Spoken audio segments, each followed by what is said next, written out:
All right, we're going to go ahead and get started. So those of you that are working your way back into the room, feel free to grab a seat. Come on up to the front. We have a great session. So while you're getting settled, again, I want to thank the sponsors of this event, and especially the planning committee. They never get the credit they deserve, and I've heard nothing but positive feedback on the breakout sessions. So thank you for those planners and those speakers that are in the room. So to get us going, I'm going to turn it right over because we've got a really full next hour and however long it takes. But the impact of changing demographics. So I'm going to invite Lorelei, Juntunen, President and CEO of ECONorthwest, to come on up. She's going to kick it off, tell you what you're in store for.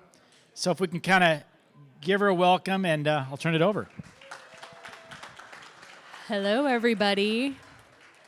Why is everybody so far away? I know it's the end of the day. Thank you for sticking it out all the way through to the end of this excellent conference. I hope you've had some really stimulating conversations. We're going to throw some little light topics at you of demographic analysis and infrastructure, just easy, simple little things to talk about at the end of a long day. As we were thinking about how to put this panel together, Greg and I, we really wanted to take a moment to step back and think about how demographics and the changes that are occurring in the demographic world right now interact with the need for infrastructure. And in particular, at this moment in time, we have a tremendous amount of uncertainty about what's going on with demographic changes. So, for example, we have, for the first time, a national trend of people moving out of cities, and not in all cities, but in many, and into suburban and rural areas. We are still grappling with what work from home patterns are going to look like. How many of you all work from home at least a few days a week? Yep, exactly. We're still trying to get our arms wrapped around what it means for us to be shopping and buying everything online. And then longer term, we know that climate change is going to be affecting where people live and affecting migratory patterns further, and we anticipate that Oregon will be the recipient of some folks who are looking for places that are more resilient. So when you throw all that together and start to think about what that means for all of the things that support human beings, not just infrastructure, but also social safety net and all those other components, it becomes pretty important to step back and try to think about kind of what that means for our funding, what that means for housing, what that means for transportation and mobility, what that means for where and how we're developing our utilities, how we're thinking about them as being contributing to our overall resilience. So, nice light topics. And if any of you think that we're going to tell you the answers to all of these big questions in the next hour, you're wrong. We are not. But we, I think, have a really good panel that will at least help us to sharpen the questions and start to put a little bit more focus into kind of the bigger pieces of the puzzle that we really need to be focused on together as an industry, and hopefully get us sort of all of our heads mulling over these complicated questions, because I think they're going to be with us for quite some time. So the way we have this structured is we've got Damon Runberg, and when he comes up, I'll let him introduce himself. He's going to do a little presentation for us that gives sort of some of the numbers, some of the demographic changes that we are currently seeing. And then we've got a panel that we're going to bring up here and attempt to have a little bit of a conversation. So I'll kick it to Damon first. Thank you, Lorelei, and what a pleasure to be here and speak with all you. Working in this field, I normally speak to audiences that are sort of like, a little more diverse. I mean, there's a lot of state government workers here, so I feel a little uncomfortable being around so many peers, so don't judge. I'm the economist for Business Oregon, one of the handful of state economists that we have here. And usually I get tasked with talking about jobs, wages, the growth, or the changes we're seeing in the economy. But the conversation today, we're going to focus more specifically around demographics. I'm not a demographer. I'm sure someone from the Portland State University Research Center has been here today. So, if you don't like the numbers or don't like what's being said, take it up with them. I'm not the one that made the estimates.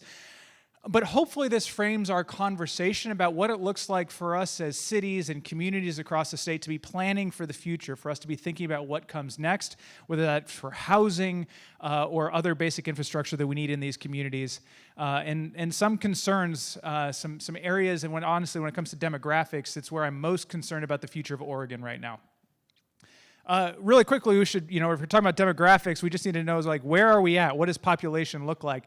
As an economist, we love to have graphs, and we love to have graphs that go up and to the right. And this is what Oregon's population looks like. We really nailed the up and to the right trend here.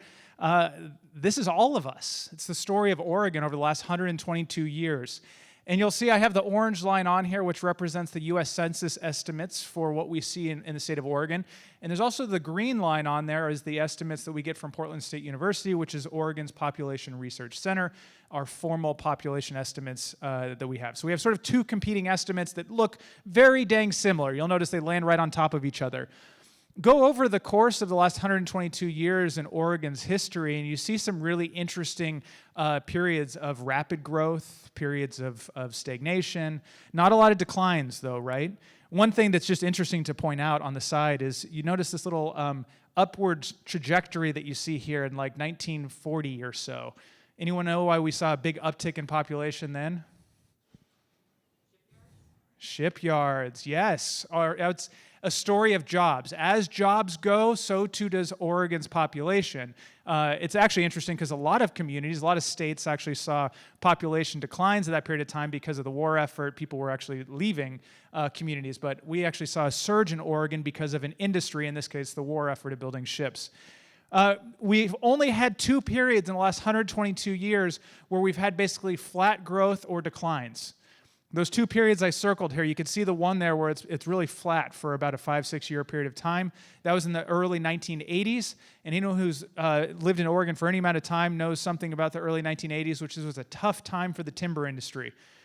That's our second. We're going to keep affirming the trend we see in Oregon's demographic shifts, which is that as jobs go, so too does Oregon's population. This was one of the most difficult times in Oregon's economy when the timber industry crashed.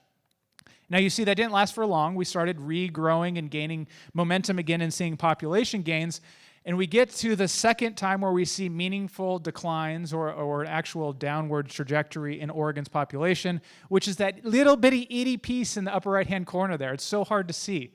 And you might even not even notice that the green line and the orange line kind of are going in different directions. It's so hard to see that we're going to do an extreme close-up just on those last 2 years there so we can see what's going on. So we have these two competing estimates.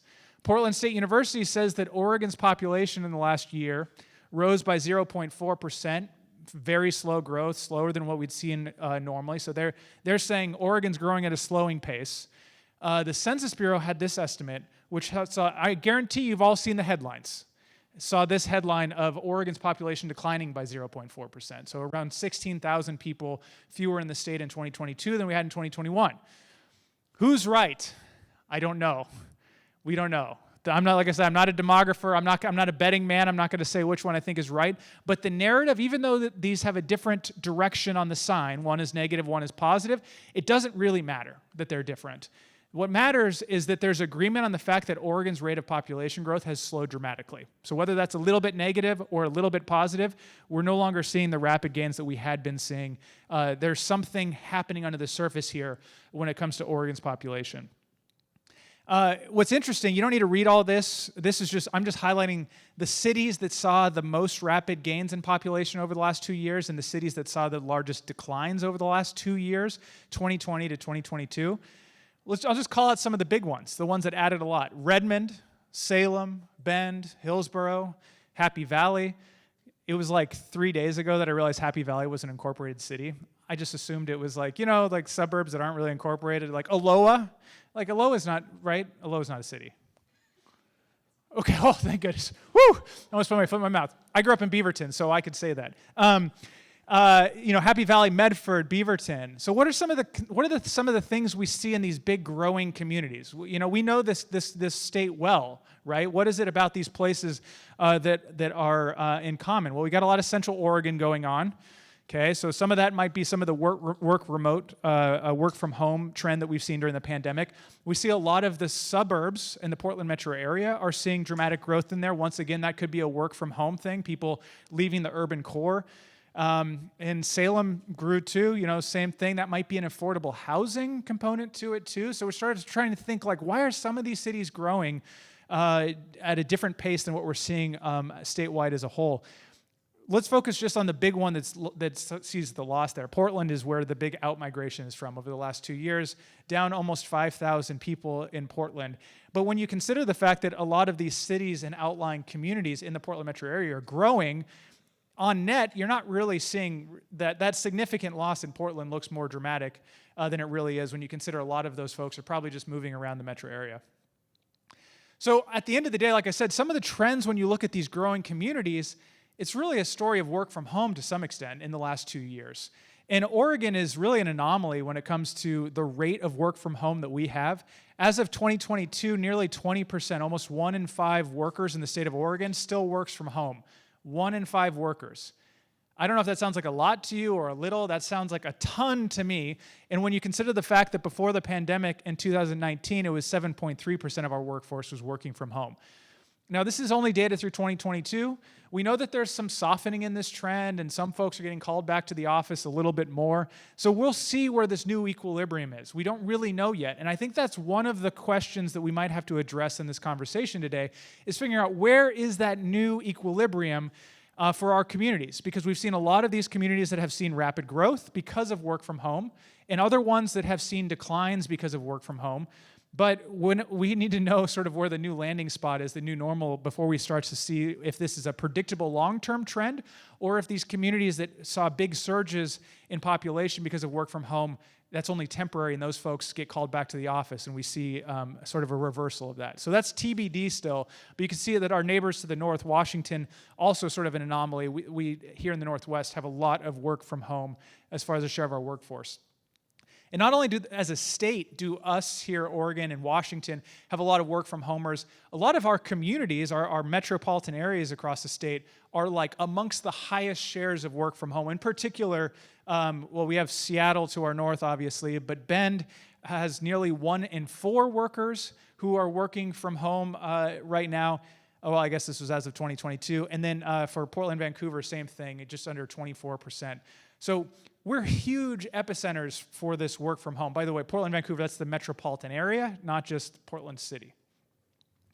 Okay, so let's look at the population growth those 2 years, but instead of looking at the raw numbers, look at the percentage change. Trying to get some idea of maybe we can pull in, with percentages, we might be able to see some trends within rural communities. When I did this, I didn't glean a whole lot of great information out of it, but what I did notice right away was there's a depressing story of the permanent impact of wildfire. Look at the declines on the far right hand. It might not be easy for you to see. Where are the biggest population declines over the last 2 years? Detroit, Phoenix, Talent, right? Those were the victims of our 2020 wildfires that we had. And as of 2022, big declines there in population, which is a story of wildfire. It's a story of housing. It's a story of jobs, right? It's all sort of interconnected, but it's so tangible, that long-term impact that we're seeing in those communities still, that they've had population declines. The only interesting thing I think on the growth side, when you look at a percentage perspective, is you start to get more of that nuance of these sort of outlying communities of larger metropolitan areas that are seeing some of this growth. Does anyone know where Adair Village is? Which direction? Are we close? Yes, it's right there. Guess what? Corvallis was one of the ones that saw declines, right? Right there. That had a lot to do with university towns during the pandemic struggled mightily. But guess what? Adair Village saw ridiculous, and now they're small, so the percentage growth is large, and the raw numbers of people isn't big. But you see this relationship here where, in many cases, it looks like people who are moving aren't moving very far. They're moving just to outlying communities of these larger metropolitan areas. So at the end of the day, I'm probably preaching to the choir here, but there's 2 ways that our population can change. There's the good old-fashioned baby making, right? We need some details on how that works, or we got that? Okay. So I think we all know that. We're not doing the baby making very well anymore. So any young person you see today, well, young is, we should qualify, we should incentivize them to keep having them babies, because we could definitely keep having more young people in the pipeline. But at the end of the day, we don't have a lot of control over the old-fashioned baby making, right? That's just hormones and whatever, passion. Instead, the thing that is really driving the trend in the short term has been the other form of what drives population growth, which for us is migration. That is, net positive migration would be more people moving here than are moving out, and net out migration would be the reverse of that. And let's start with the population demographics as far as sort of the aging population and the lack of having lots of babies today, what we call natural increase. If we just look at sort of the shares of Oregon's population by different age demographics, I want us to focus on this far right here, the percentage of the population that's 65 and older. So back in 2012, which is the light green, it was roughly 15% of our population was 65 and older. May sound like a lot, may sound like a little. Now, this big jump here, massive jump you see, big jump from 14.8% to 18.8%. That might not look massive to you, but that is a huge demographic shift in a short period of time. In 10 years, to see a 4 percentage point increase in the share of our population that's 65 and older, this is the boomers who are moving towards retirement age. They are now hitting sort of peak retirement or entering peak retirement, and they are one of the biggest demographic groups we have. Behind them, there are the millennials. Well, there's Gen X, but we don't talk about them. But there are then the millennials who are the boomers boom, and they're really big too. But guess what happens after the millennials? It gets smaller, and it gets smaller, and it gets smaller. That's the lack of baby making, right? Which also, talking about infrastructure, might be a story a little bit about housing and affordability and all that as well. But at the end of the day, you could see here where has the market share of our demographics been lost from. We saw a little bit of the declines from the 18 to 64 folks, but not much because the millennials are so big. It's that shrinking that we're starting to see, that erosion of our youth population, that pipeline of folks who will be the future workforce, the future students in our schools and our universities, et cetera, where we're seeing real declines there. But at the end of the day, the natural increase is sort of baked into the equation. This is not news to any of us. Everyone sort of has seen this happening, where fertility rates were declining across the globe, and the U.S. is not excluded from any of those trends. So, we're not going to stress too much about that. We could still tell people to have more babies, that's fine, but we're not going to change the numbers too much. The thing that keeps me up at night, though, is this graph. And this is that U.S. Census estimate. And what they're saying is why we saw population declines in 2022. And that is, for the first time in a very, very long time, probably since the 1980s, there were more people who left the state of Oregon than came into the state of Oregon. And it's not even so much that the trend of those coming into Oregon, the blue line, declined that much. It wasn't like we're less attractive. People don't want to come here anymore. We actually see that people were still coming here at a pretty quick rate. What was the anomaly was people were leaving at a much faster rate than they ever have before. And it's not really, my time or place to get into the discussion of the why. There are lots of people out there who will give you the whys, all sorts of ideas that exist, social, political, economic, housing affordability. And the way that I'm going to lean into it here is we're not going to get into the political or the social, because I do think to some extent those have been factors. But to me, the biggest factor is affordability, housing affordability. We've generally been a community a state that has done really well for migration because we have a really great second paycheck. So anyone know Ed Whitelaw out there? Does that name ring a bell? Lorelei does for sure. Ed Whitelaw was the founder of ECONorthwest, was a professor at the University of Oregon, and he coined this term called the second paycheck. And the idea is that you have your first paycheck, right? That's the money that we all get paid from, most of us in the room, from the state of Oregon, and many others, from your employer, okay? Your second paycheck is the value that you get in your community from ecosystem services, clean air, clean water, And that's mostly what Ed focused on in his time and his research. But also, we've started to realize that there's a second paycheck component to the quality of life that is in a community, whether that's the recreational opportunities, places like Bend or some of these other mountain towns that have really blown up over the last couple of years. That quality of life is drawing people in, and work from home allows folks to sort of find, to grow that second paycheck dramatically because they could work where they want to. And for us in Oregon, we've always had a great second paycheck. And honestly, are people leaving the state of Oregon because our second paycheck is worse? Do we no longer have beautiful beaches, nice mountains, hiking, streams, creeks, fishing, all the things that people might move here for? That stuff hasn't changed at all. But what has changed is how much it costs to live in the state of Oregon, what it looks like to buy a house or to get a job and then move here and have an expectation of a certain kind of housing based on that income, and to be shocked to see what it looks like. So I'm not going to get into the details of the housing affordability graph we're looking at here. Needless to say, when we're talking about affordability, there's three main factors. There's how much money that you make, there's how much money the cost of the house actually is, the purchase price of the house, and then there's interest rates, how much it costs to borrow for that house. Oregon wages have done really well during the pandemic. Actually, it's been a phenomenal time for wage growth. Over the last 2 years, it's been flat after adjusting for inflation, so no declines in the purchasing powers for Oregonians. Home prices went up, depending on the market you're looking at, 35 to 50% in a 2-year period of time. That was a huge jump there during the pandemic. We weren't alone, though. This is a national story, and Deb will probably talk about it a little bit. This is not just like a uniquely Oregon thing. And then over the last couple months, even though home prices have been relatively flat, we've seen a further erosion in housing affordability because of the interest rate hike that we've seen, where 30-year fixed-rate mortgages are now around 7.5%. When you put all this together, it makes it really, really difficult for someone to move here. And guess what? If you're a young family who's trying to find that starter home and you can't find it here, you might decide to just move to a market that does have that affordable house for you. Now, you're still dealing with the cost of the higher interest rate, but if you go to a market where the purchase price is significantly lower, then that totally works for you. And so one of our biggest constraints and threats in Oregon is first and foremost this outmigration, and how do we stop that, stymie that outmigration? I think a lot of it has to do with us addressing housing affordability and housing supply.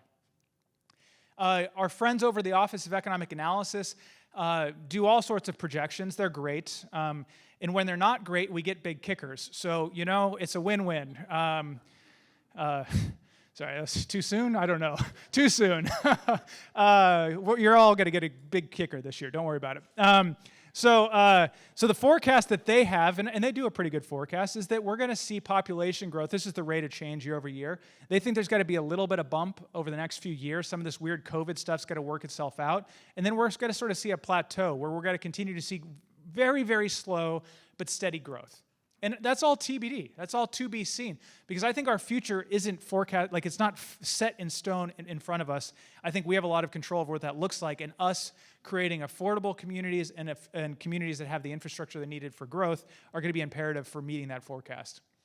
But at the end of the day, sort of as I had alluded to earlier, the question about where our population growth goes really is one that I think is so intricately tied to the employment landscape of the state. It's the opportunities, it's the business advancement, the growth that we see throughout Oregon. Scatter plots often can be messy. This is one of the least messy scatter plots you'll ever see. Population growth on the bottom axis, the y-axis. On the vertical axis, the y-axis, you have employment growth. They are perfectly correlated almost. As one goes up, so does the other. So we don't have to ask the chicken or the egg question. Which comes first, the job growth or the population growth? Like that's for someone else to have that debate. All we know is that as the economy goes, so too does population. Or we could think of it inversely. If we've got the population, the jobs and the employment landscape will follow behind as well. We don't need to spend any time here. There's some funny ones on the graph, though, in case you're wondering. Like Morrow is weird. They had crazy employment growth, but not a lot of population growth. That is the fact that they can draw a lot of workers in from the Tri-Cities, from just across the river. So there's some weird stuff on there where you're like, oh my gosh, how is that community there? But for the most part, this question for us when we're thinking about going forward is we can't sort of parse out sort of our demographic future from our economic future. Those are going to be tied together at the hip as we move forward. So with that, I think it's time to bring up our experts, have more of a conversation about what it looks like to sort of plan around this future demographic shifts that we'll be seeing.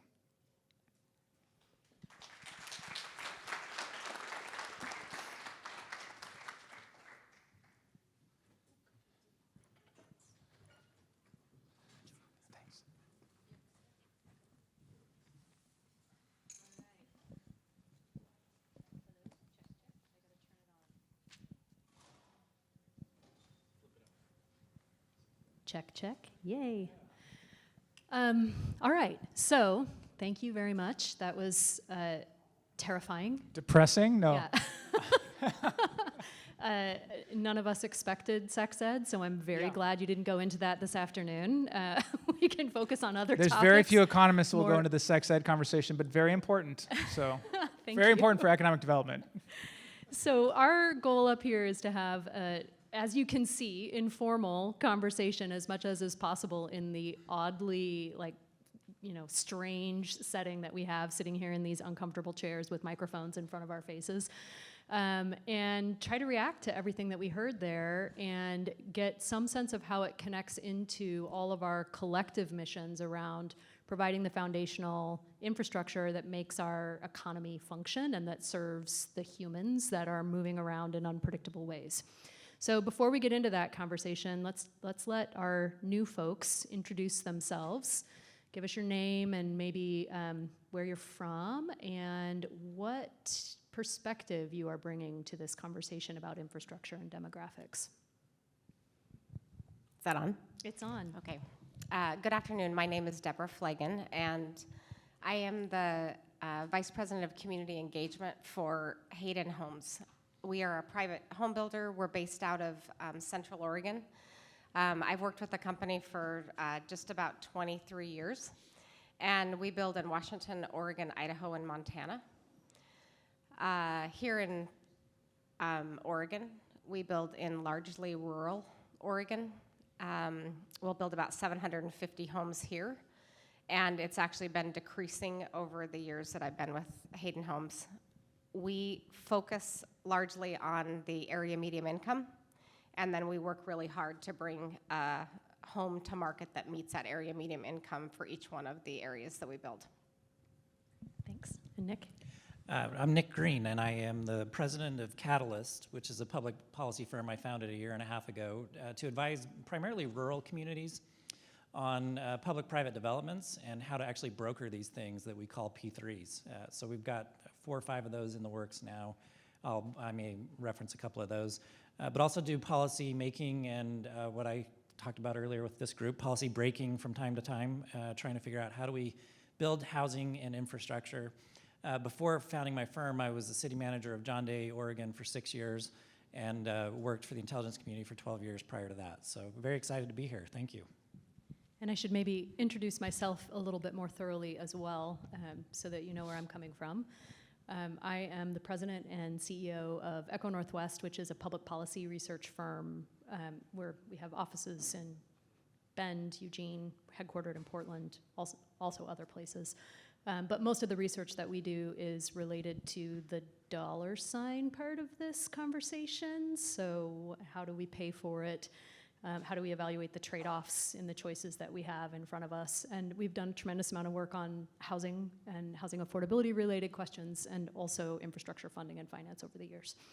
And you introduced yourself, so hopefully you have some sense of who we all are and what biases we may be bringing to this conversation from those introductions. Let's just start with a little reaction to what you heard from Damon. What is jumping out at you as eye-opening or concerning or something that you think that collectively as an industry we need to be paying attention to? I'll just jump in. Go for it. Sure, thanks, Nick. I think that what jumps out to me is that there are changing demographics, and when Lorelei had contacted me originally to talk about what we're seeing as a home builder, it's not consistent. It's very different depending on what city we're in. And when you look at the graphs that Damon showed in Deschutes County, we're seeing a large increase of work from home. We also are seeing many individuals that are choosing to move to different states. They're visiting our model homes, and they're visiting them in Oregon, and they're saying that we want to move to Spokane, or we want to move to Missoula. And they're choosing to live in a community in those areas. And we've never seen that before. Before, they would come to a model home maybe in Eugene and choose to live in Bend, but it was never across state lines. And so that was validated, I guess, in regards to the graphs that we saw from Damon. So you think the Census Bureau is right more than Portland State University is what you're saying? I'm not sure if I'm going to go on record to say that, however, but it definitely is.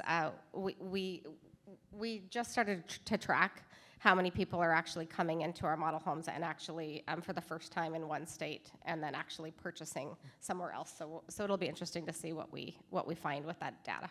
Deb, do you have a sense of what's driving that decision making for them? Is it affordability or? It's almost exclusively affordability, and that, I mean, the affordability component for us is the biggest change that we've seen this past year. The individuals that were buying 2,100 square feet homes, that's what we were mostly selling 2 years ago. Today we're selling 1,500 square foot homes because the person that could afford a 2,100 square foot home now can afford a 1,500 square foot home. So there's still buyers out there, but they're not able to buy the same square footage. And so I do think that that'll be interesting to see if you can see that data in regards to the change. And maybe before we go to Nick, do you have thoughts about what that means for the topic of the day, which is infrastructure, and kind of how that should be changing how we're thinking about it? We obviously don't know whether the outmigration is a near-term or a short-term trend. Affordability doesn't appear to be getting much better, though there are a lot of efforts that are going into it from a policy perspective that hopefully will have an impact, including some that you're engaged in at the state level. But yeah, thoughts about what that might mean for infrastructure. So I do think that we believe that affordability is key. People buy because they can afford it. And as Damon continues to talk about, or was talking about, the fact that it's getting more and more expensive to buy homes, they're going to buy what they can afford. The HB 2001 did change our infrastructure, and it forced different types of housing to be built. What we're seeing in many of our rural communities is not necessarily what you would see in an urban environment. What we are seeing from the demographics is 4% increase in regards to the aging population. Those individuals want single-level homes. And so they're walking in and saying, I don't want stairs. Well, the type of environment that we're in today is you're putting 4 homes together in a duplex or in a fourplex, and you can't put a single-level home. They all have stairs. And there's not a place to put a bedroom downstairs. So we are losing the opportunity in some cases to meet that demographic that's growing. And then we're also seeing a real increase of intergenerational demographics where individuals are wanting a flexibility to have their kids maybe stay home for college, or they are working in the area and they can't afford their own home, so they want to have a separate area. Maybe they're turning like a bonus room into an area that has, they want to have a bathroom up there as well. But they also want to have a separate area because their parents are moving in.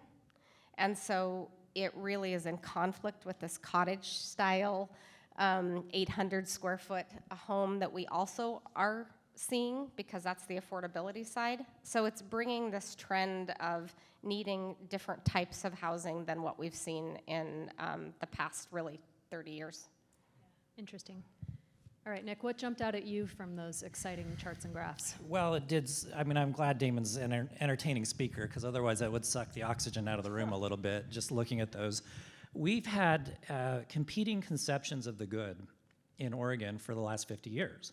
We've deliberately focused on land policies that preserve farm and forest land and that protect watersheds at the expense of housing. And so now the negative externality that we've created is this increase in we're calling it a housing crisis. Well, we created that. That was a predictable outcome of our policy choices.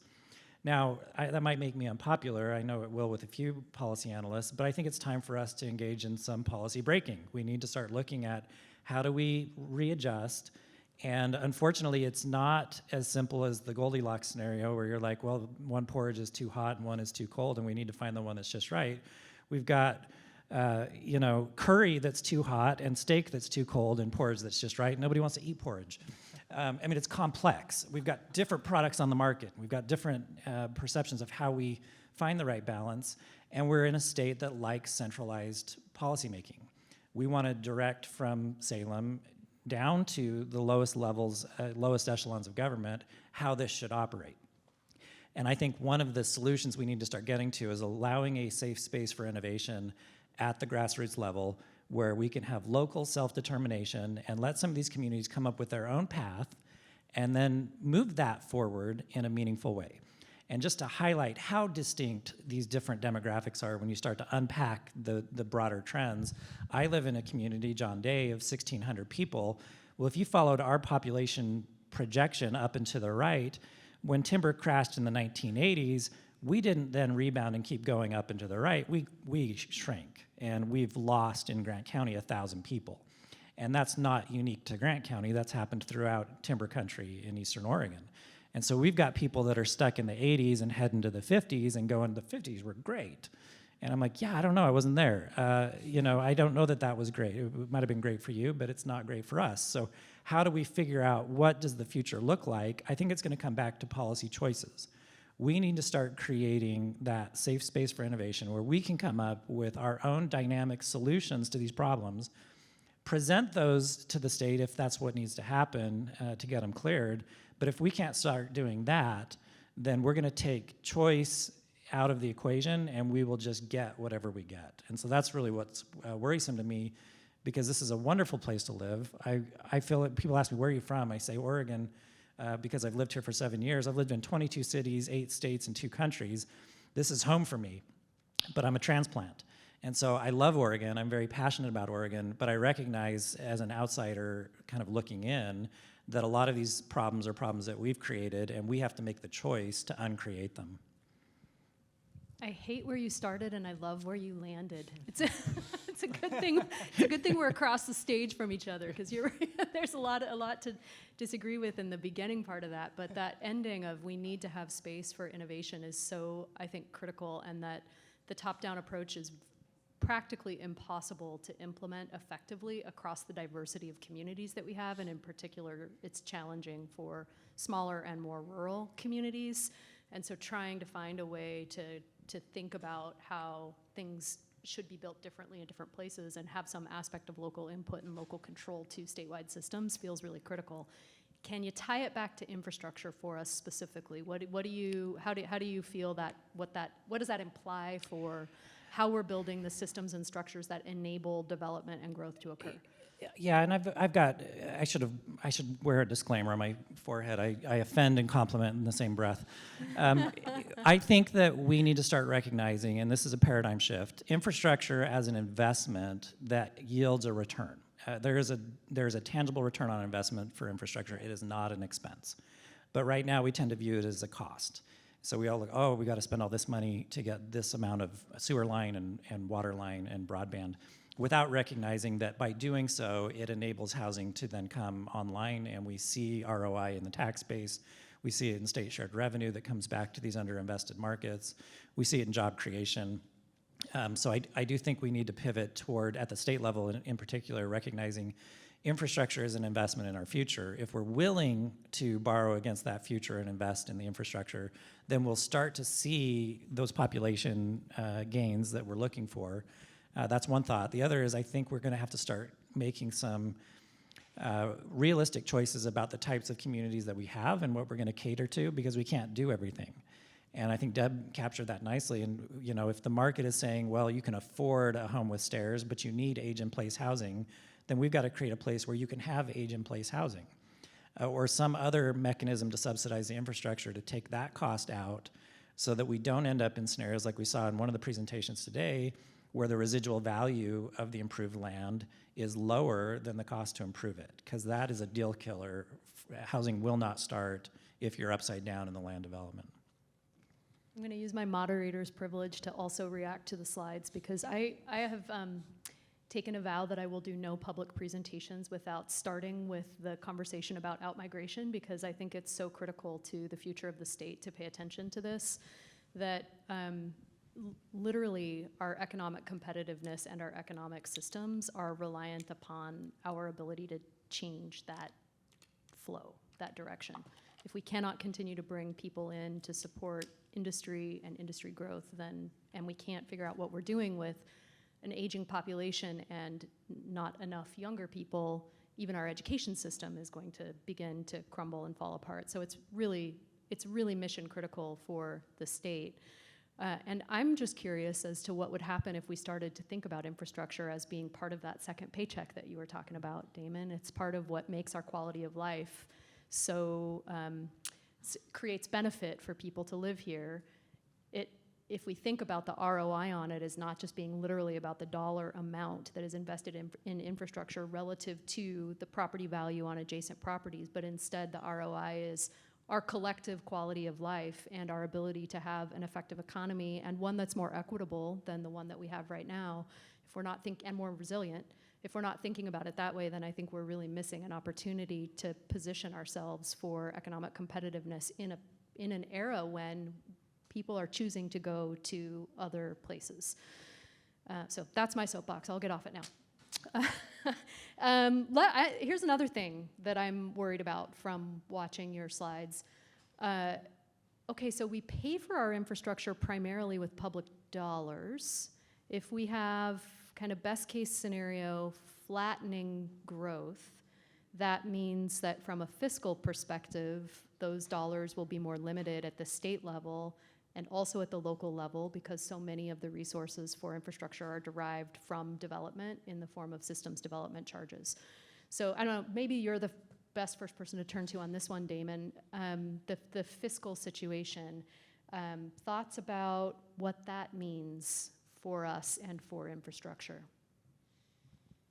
I'll actually let Deb take this one because she's a rock star at covering the impact. I think we spent enough time together that I know you do a really good job covering sort of the impacts that we see on like how we pay for the things to make housing be available. I'd love to hear your perspective on it. Go for it. I'm sorry, I didn't mean to pass that one off, Yeah, but you Deb's can. a pro. So. That's why we're doing this informally. Yeah, You there can we just go. say, no, thank you. When I first started speaking to audiences about workforce housing, because that's what we referred to it a few years ago, which really was bringing housing to market at the 100% area median income, I started with a cost breakdown and started to explain why it was not feasible to be able to bring a house to market that met the area median income. And so I think that that's what Damon's talking about here. Basically, if you break down the costs, 20% should be for land, and that should be for your infrastructure. It should also include the cost of the land. 50% would be for the cost of the house. 24% of that is for the cost of your architect, your project management, your the accounting, et cetera. And then that leaves about a 6% profit for the builder. And what has happened is that the infrastructure and the land cost has gone up to close to 30 to 32%, and the costs on the cost to build the house has come up to about 50 to 55%. And so that's why it doesn't work to build to the 100% area median income. So in regards to your question regarding the SDCs, right now the cost is really on new development to build the infrastructure for cities.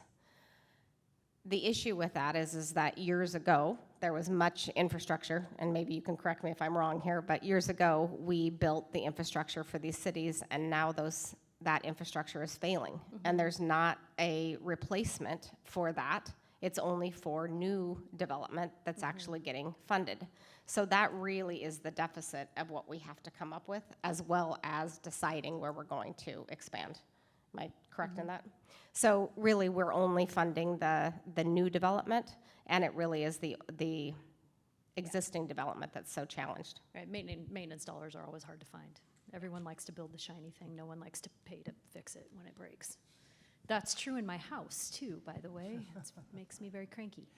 I do think the lack of deliberate incentivization of infrastructure in the state has also created a situation where we have the haves and have-nots. So half of Oregon cities have fewer than 3,000 people.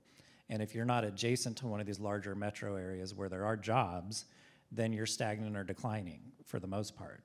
And so I do think we're gonna have to start being much more intentional about how we move capital to underserved markets and how we mobilize labor to underserved markets, or we're gonna continue to have these awkward dynamics like we have today, where the 3 counties at the top of the housing production curve build more housing than the bottom 30 combined.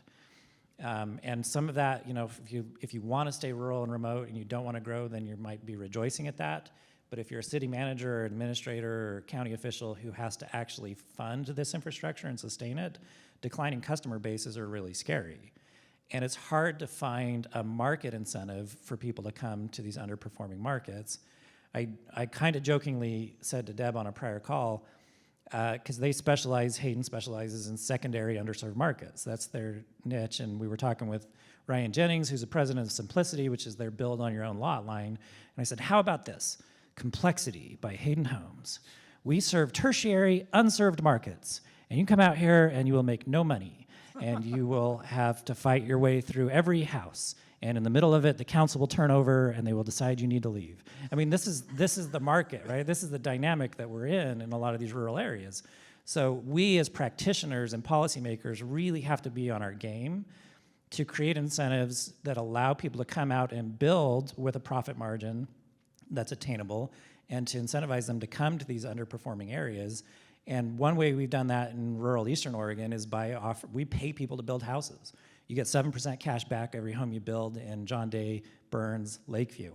We pay all of your system development charges through our urban renewal incentives, and we're putting in up to $750,000 minus $1 to these private developments so we don't trigger bully, to allow for expansion of these subdivisions so that there can then be a profitable housing development. And just using that type of approach to align the incentives, we've got 1,200 acre, we've got 250 new housing units permitted in Burns.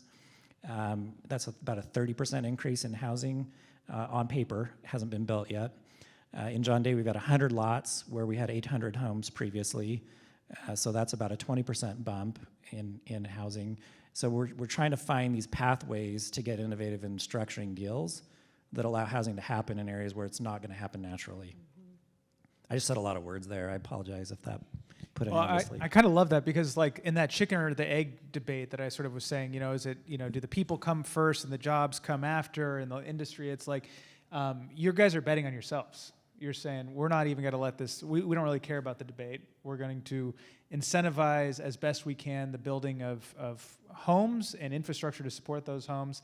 And then the people will come, the industry will come with it. I love the confidence of just saying, like, we're gonna bet on ourselves and go for it. And you kind of have to take that risk or take some put some skin in the game, right? Right. And then people have asked, well, does the world need Burns to have 250 new homes? I don't know. Maybe we're gonna find out. That's kind of the way you have to take it. Or not, but. I think when you think about it from the funding perspective, the challenge is you have to build the infrastructure to support the homes, to bring the people, to allow the jobs. It's not just a chicken and an egg. It's a clear linear decision-making process that has to happen. And the funding for the infrastructure, if we are looking at a place where we're seeing likely flattening revenue, that does mean that we're going to have to think about how we're prioritizing increasingly scarce resources, and infrastructure often gets overlooked in that process, but it's the thing that needs to come first. So stepping back and thinking about the kind of policy solutions that would be necessary to really prioritize not just building infrastructure the way we've always built it, but we have to think ahead to building it in ways that are going to be more resilient, that are going to, kind of think about where communities ought to be relative to wildfires. All of these sort of complex, future-oriented questions have to get resolved in order for us to be able to do this in the smartest way possible. One phrase we've coined, I don't know if we coined it, we use it, we leveraged it from someone, is housing as a service, which is basically a policy innovation that says we're gonna approach housing as a service. We're gonna look at every step in that process that Deb described earlier. We're gonna help you submit your planning application and go through the preliminary planning. We're gonna help you through the entitlement process. We'll help you design the homes to fit the market and your need. We'll help fund the infrastructure, and we'll help you lease up. I mean, we're gonna carry that whole process for as much as is needed to get across the finish line. If you're not taking it from that approach and you're relying on the market to come in and do it for you, you better hope you're in a market where those incentives align naturally, or be willing to accept the fact that because the market needs to get paid, they're going to price the housing where they get paid. And that will not be affordable to most of your current residents. So that's the trade space. You either do the work or you get the price points that are unobtainium for a lot of people. Yeah, that shift feels really important, to start to think about housing as part of the core infrastructure that needs to be provided. Doesn't help us with our funding challenges to add something expensive into the mix, but it is that foundational and that important, in particular affordable housing that can serve folks at the lowest income that the market is not going to be building has to be part of that equation. I saw you trying to jump in. What were you going for there? We talked over you. I think the infrastructure piece, the trade-offs are important. And, as a private home builder, we do spend a lot of time looking at every city that we build in. We build, in the state of Oregon, I did a research for League of Cities just recently.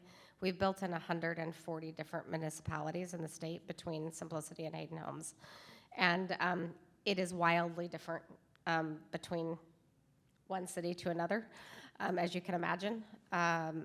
Through that process, we actually have a ranking system, and we rank the cost of doing business and the ease of doing business of every city that we do business in. And we do that because when you have to make economic conversations or decisions, we have chose to leave cities largely because it's difficult to do business there. And so I think it speaks to what Nick is saying, that if you're trying to attract market rate builders to come to your city, and it's not just market rate builders, it's affordable housing. One of the biggest reasons why affordable housing developers are not building in the rural areas is twofold. Number one, it's very challenging to get supply and have individuals actually build in these rural areas. Yeah. And thank you, labor. And secondly, the area median income is a lot lower in these rural communities, and so you don't have as much room to be able to build those houses. So you can have an area median income in Portland, for instance, that's what? Oh, God. 90, I know, 89, 90, probably 95,000. Yeah, the household income's higher, I think, even, yeah. So you're building, it's at 95,000, and in Nick's area, it's 29,000. 29,000. We're killing it. Yeah. We're just killing it out there. So and so at that you have to build 60% area median income on 29,000. It doesn't work. Yeah. Right. So it really, there really is a benefit to build in Portland than it is to build in a rural area. Yeah. Greg, can you give us a time check here? I'm sorry for the logistics, but 10:15. I kind of feel like I want to see if there's questions from the audience. Are you guys okay with that? Okay. Can we do that? Let's do it. Yes. What are the solutions? Who are you asking? Anyone? I'm not going to give a solution, but I'll say one thing, just a perception thing. Growing is a choice. Like for us, for our communities to receive growth and to expand and grow our infrastructure and build housing is a choice. And to not build housing is also a choice. straight up. That's whether it's at the highest level, it's a state policy, or that's the community level with, we've all heard the NIMBY term, right? The not in my backyard folks, whatever it is, we're choosing to build or not build. And I think that you see a lot of fear about population growth. Well, or the terms of, for as long as Oregon's been a state, there's been someone saying, don't California my Oregon, right? So these fears of growth are, I think, unfounded. I mean, they are unfounded. And people haven't, the dialogue, the conversation about this place that we've gotten to where we were growing relatively rapidly and people felt like their communities were growing too quick, especially if you're in one of those fast-growing communities. Our concepts haven't caught up to what's happening, we're not enough news outlets are talking about the fact that our long-term trajectory of growth is not happening any longer, and that the proposition of the decline conversation is infinitely worse than the growing pains conversation. And we need to be like, it's okay for us to have growing pains. We can address those and deal with those and do the best we can. But the opposite danger is far larger that we're facing right now. And like I said, I just don't think people are even really aware of it yet, that's the thing. And maybe this is a one-off, and next year we see that population surged again in Oregon. But it seems like some of this is sticky to some extent. I hope so. I hope next year we're having this panel and we're like, okay, we were wrong, not a big deal. I don't know what solution you were looking for, but I totally agree. There's a perception shift, but we also just have to pay. We have to prioritize it. We have to figure out how to pay for the fundamental infrastructure and for the housing that we need to enable growth to occur. Ultimately, it just comes down to the dollars. And if the public sector doesn't do it, it's not going to happen. And I know these conversations are happening at the legislature. I know we're thinking about this a lot, but it does feel like in an increasingly polarized world, it's harder and harder to find those kind of wins. And this should be an easy win. This should be something we can all rally around. I was going to throw out one, public-private developments. So if you're in a pure market play scenario where the market's building because it's profitable, then you don't have to be an expert in housing. You mostly just have to get out of the way. Now, I'm being facetious a bit, but the market's going to be able to succeed in some of those more dynamic areas, or you're in an area where it's primarily government-driven and they're doing the bulk of the work. We don't have a lot of good case studies and practitioner handbooks for how to structure a joint development agreement between public and private sector agencies, especially when you have a complex capital stack. And so my firm and iSector, ECO, we're putting together a practitioner's playbook that actually shows and teaches how do you structure one of these deals? What does it look like? What are the mechanics? How do you go through that process? And how do you financially model it without having to hire a six-figure consultant to come in and tell you how to do it? So that's a product, a useful product that we're going to try to kick out next year to kind of help showcase what happens and how to put these things together and at least arm you with enough information to be dangerous. That's Nick is totally right. If you can pay for it with other people's money, that's way better than paying for it with our money. Okay, I saw so many hands. Karen. Hi, Karen. Good to see you.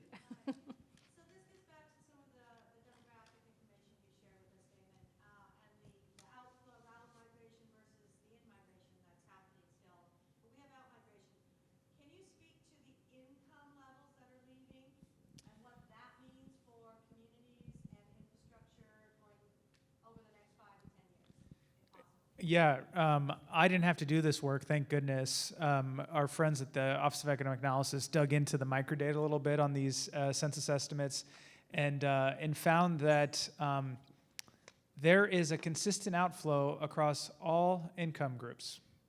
There was not one income group that stood out. It wasn't high income earners that were leaving or low income earners that were leaving across the board, almost consistent, which was fascinating. I don't know what that says.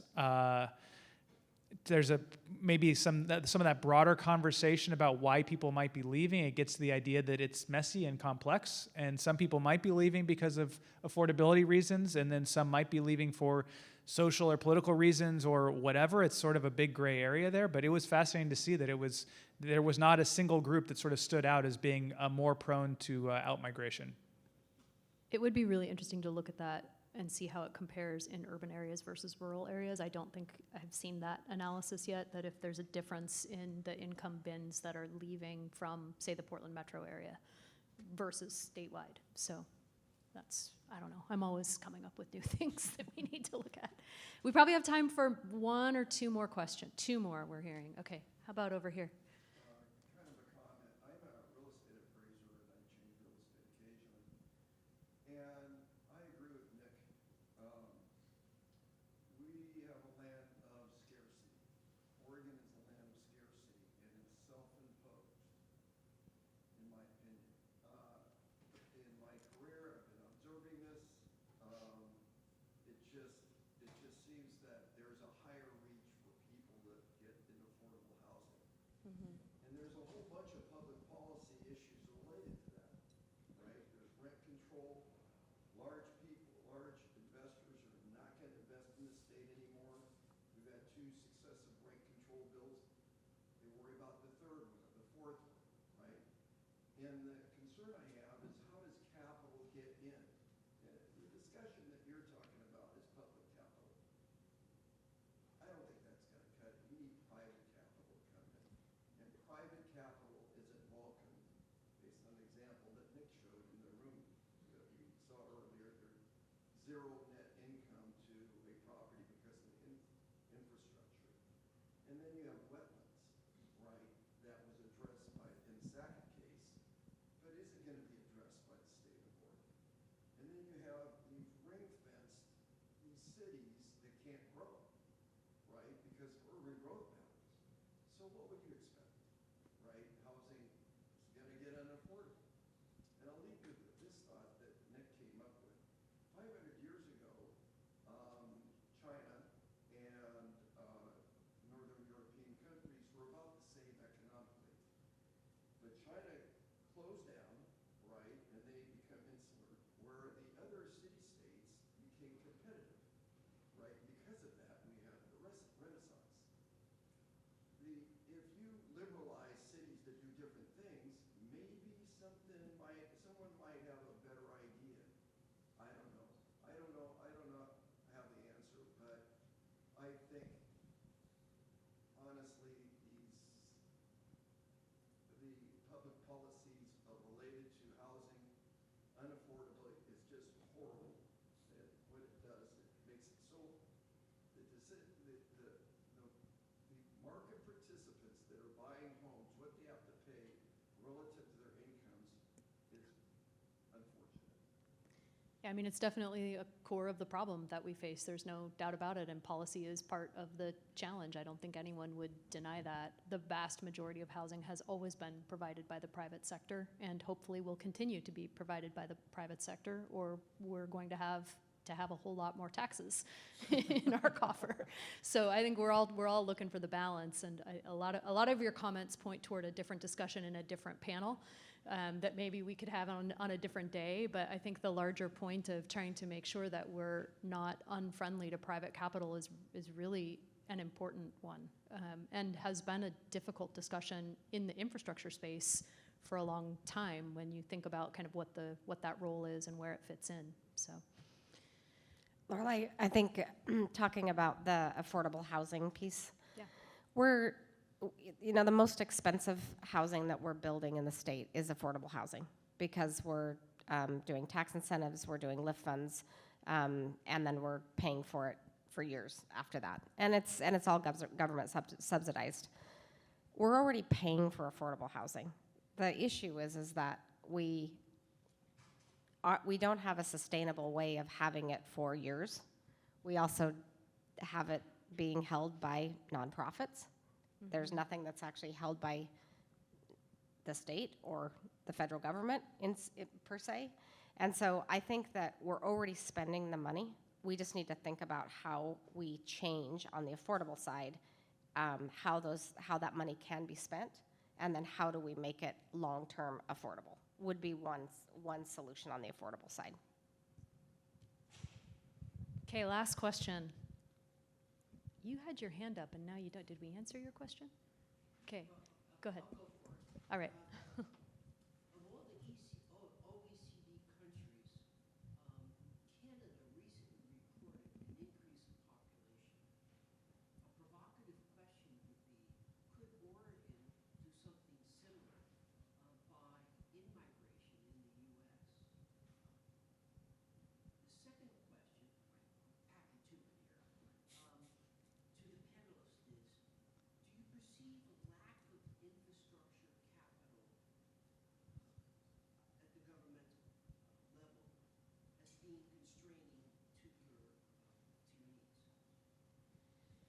Well, I'll hit the first one there. The question was about Canada has seen sort of a reversal in some of its demographic shifts because they were allowing more immigration.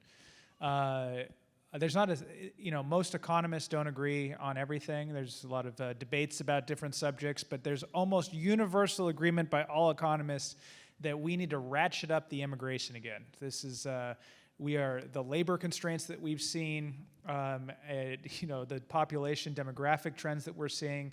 Immigration is one of the huge answers to this problem we're facing.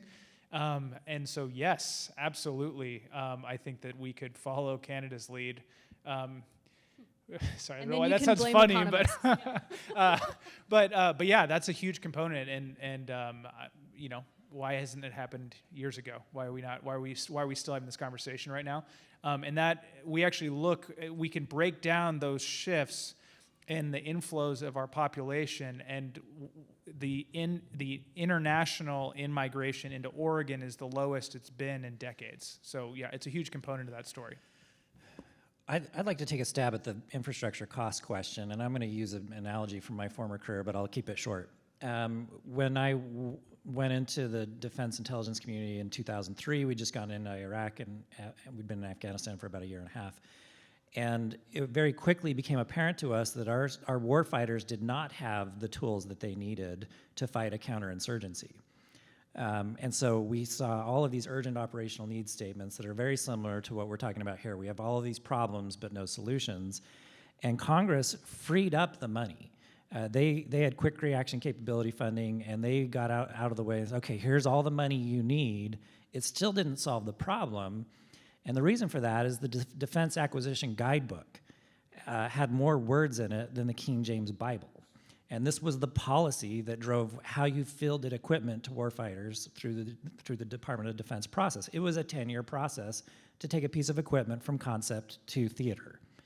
And so I actually don't think the problem is lack of capital. I think the problem is lack of innovation on the policy side. I think we've created barriers that we have to uncreate. We have to find the balance and find the path to get from where we are today to where we desire to be, and then make the conscious choice to go there. And right now, we're tripping over incompatible policies, which we kind of talked about earlier, these competing conceptions of the good. We see them in every community. We built all these beautiful cities next to rivers, and we've got floodplains and geohazard overlays and cultural resources and all these other mitigating factors, coupled with the urban growth boundaries that we can't go outside of, can't service sewer outside of by policy. And so you're looking at that and you're saying, okay, this is constraining housing growth and housing development, but at the same time, we want to preserve water use. Well, ranches in our community that grow alfalfa use 20 to 30 times more water per acre than the housing. And so I'm looking at that and go, well, do we really understand what our priorities are? Because if it's water conservation, why are we constraining residential growth on farmland adjacent to cities? That's where we should be expanding, because it's going to free up a ton of water. So I do think there's time or a need at this point for us to look at horizontal policy making, meaning policy integration, looking across the stovepipes that have crept up over the last 50 years and looking for opportunities where we can create more innovation to get to the outcomes that we're looking for. And clarity on what those outcomes are that we're actually looking for. I feel like what is the policy priority, what is the policy outcome we're driving toward? The answer's different depending on which agency you ask, which is a big part of the challenge that we've got. I think money's part of the problem. I think we don't have enough money in the system, but I would completely agree that if we just suddenly turned on like dump trucks of money and backed them up into John Day and all the other places, that would not, no one would know what to do with it, right? And that's because the policy context is not set correctly, and oftentimes there are a lot of procedures that are in the way that make it take too long to deploy the resources, even if you know what you want to do. So I think it's both, and as is usually the case. You said that we could be here until we were done, but I bet these people want to go home. So maybe we should wrap it up, because I'm guessing we're pretty close here. Any of you guys have final words for the good of the order? I just really appreciate the chance to come. I think we need these kinds of conversations, and I think it's good for us to meet and have them. I think we just need to find a forum to keep having them throughout the year, so that we can share these best practices and hopefully get where we're headed more efficiently. Agreed. Completely agreed, because there's just more, it is an increasingly complex space that we're operating in, and that just requires more innovation and more opportunity for people to figure out together how to navigate through it. So thank you all for your attention today and for your good questions and for going forth into the world and helping us to solve all these complicated problems. Have a good afternoon. Thank you.